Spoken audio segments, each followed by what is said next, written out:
দেৰগাঁও যি পথ দুৰ্ঘটনা হ'ল, পথ দুৰ্ঘটনাৰ গোটেইকেইটি পৰিয়াললৈ আমাৰ ৰাষ্ট্ৰীয় স্বয়ংসেৱক সংঘৰ ফালৰ পৰা শোক প্ৰকাশ কৰিছোঁ, যাতে ভৱিষ্যতে অনাগত দিনত এনেকুৱা যাতে আৰু ঘটনা নহয়, আমি তাৰে ভগৱানৰ ঈশ্বৰৰ ওচৰত প্ৰাৰ্থনা জনাইছোঁ।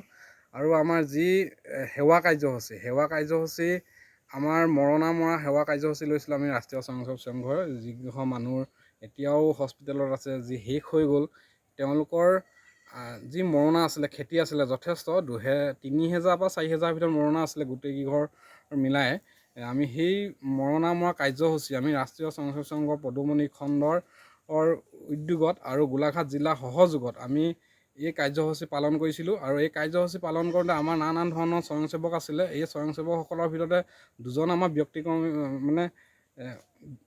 অলপ ব্যক্তিক্ৰমী স্বয়ংসেৱক আছিলে, যি দুজন ফিজিকেল হেণ্ডিকেপ আছিলে। এজনৰ হাত নাই, আপোনালোকে ভিডিঅ' চিডিঅ' চালে দেখিব, আৰু এজনৰ আপোনাৰ সম্পূৰ্ণ দেহাৰ আপোনাৰ 50% চাৰ্টিফিকেট পোৱা ফিজিকেল হেণ্ডিকেপ। তেওঁলোকো আশা কৰি আমাৰ লগতে আমাৰ এটা কথা আছে, সূচনা আই সূচনা বন, সূচনাটো অহাৰ লগে লগে শুনিলে আৰু সকলো গ'ল।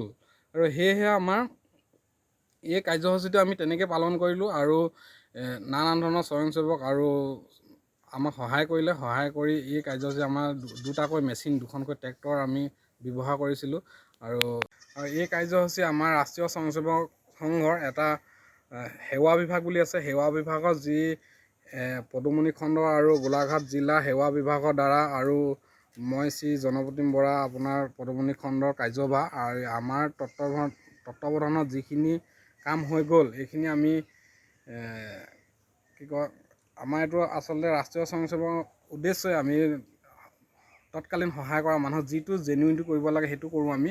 আৰু দ্বিতীয় কথাতে হৈছে আমাৰ কি, 13 তাৰিখে যিটো ৰাজহুৱা শ্ৰাদ্ধ ৰাইজে লৈছে, সেই শ্ৰাদ্ধত আমি যিখিনি সেৱা কাৰ্যসূচী, সেই সেৱা কাৰ্যসূচী আমি ৰাষ্ট্ৰীয় স্বয়ংসেৱক সংঘই কৰিম বুলি আমি আশা কৰিছোঁ। আৰু সকলোকে আমি এই বিষয়ত সহায় কৰিবলৈ আমি আপোনালোকক সকলোকে অনুৰোধ জনাইছোঁ।